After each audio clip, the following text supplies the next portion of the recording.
তো এখন আমাদের ধৈর্য ধরতে হবে।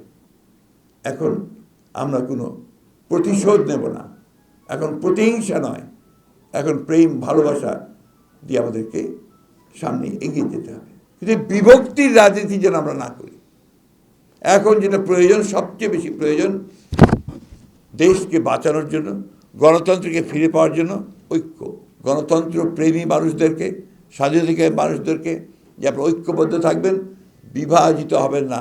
এখন বিভিন্ন রকম কথা বলছে, বিভিন্ন রকম আপনার উস্কানি দিচ্ছে, উস্কানিমূলক কথা হচ্ছে। আপনারা দয়া করে এগুলোর মধ্যে যাবেন না। দেখুন, এই 5 তারিখের পরে, অর্থাৎ সিপাহী জনতার বিদ্রোহের পরে, অভ্যুত্থানের পরে প্রথম যে সভাটা আমরা করলাম, আপনাদের মনে আছে নিশ্চয়ই, আমরা নয়াপল্টনের সামনে আমরা একটা সভা করেছিলাম 7 তারিখে, না 7 তারিখে। সেই সভায় আমাদের অনলাইনে 2 জন বক্তব্য রেখেছিলেন।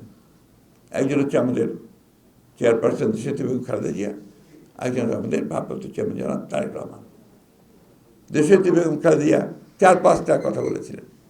ফ্রম হসপিটাল, তার সেই অসুস্থ অবস্থার হসপিটাল বেড থেকে তিনি বলেছিলেন যে আজকে আমাদের এত রক্তপাত, এত ত্যাগ আত্মত্যাগের পরে আমরা মুক্ত হয়েছি। এই মুক্তির জন্য যারা জীবন দিয়েছে, প্রাণ দিয়েছে, উৎসর্গ করেছে, তাদের প্রতি কৃতজ্ঞতা জানিয়েছেন। সব শেষে তিনি বলেছেন যে এখন আমাদের ধৈর্য ধরতে হবে, এখন আমরা কোনো প্রতিশোধ নেব না, এখন প্রতিহিংসা নয়, এখন প্রেম ভালোবাসা দিয়ে আমাদেরকে সামনে এগিয়ে যেতে হবে, গণতন্ত্রকে প্রতিষ্ঠা করতে হবে। কয়েকটা কথা, এই কথাগুলো আমাদেরকে উপলব্ধি করতে হবে। আজকে আমরা যে কথা শফিক ভাই বলেছেন তার বক্তব্যের মধ্যে, যে অহিংস আন্দোলন করেছি আমরা সেই যে জনসভাগুলো, মহাসমাবেশগুলো আমরা করেছি বিভাগে, 7 লোক এসছে, 100 মাইল সাইকেল চালিয়ে এসছে, পায়ে হেঁটে এসেছে। এগুলো সংগ্রাম নয়, আন্দোলন নয়। তো এই জিনিসগুলো সবাইকে মনে রাখতে হবে। যার যেটা কন্ট্রিবিউশন, সেই কন্ট্রিবিউশনকে স্বীকার করতে হবে।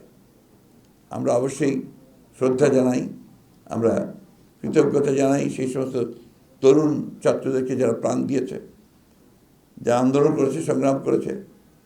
কিন্তু বিভক্তির রাজনীতি যেন আমরা না করি। এখন যেটা প্রয়োজন, সবচেয়ে বেশি প্রয়োজন দেশকে বাঁচানোর জন্য, গণতন্ত্রকে ফিরে পাওয়ার জন্য ঐক্য। স্ট্রাকচার তৈরি করার সংস্কার অবশ্যই লাগবে, কিন্তু সেই সংস্কারটার যে পেছনে যে শক্তিটা লাগবে, সেটা হচ্ছে একটা নির্বাচিত পার্লামেন্ট, নির্বাচিত সরকার। এটা ছাড়া সংস্কারকে কখনো আপনার লেজিটিমেসি দিতে পারবো না, আমরা এটাকে প্রতিষ্ঠিত করতে পারবো না। তাই আমি সেই সব বিতর্কে এখন যেতেও চাই না। অনুরোধ করবো যে আমরা বিতর্কে বেশি না জড়াই।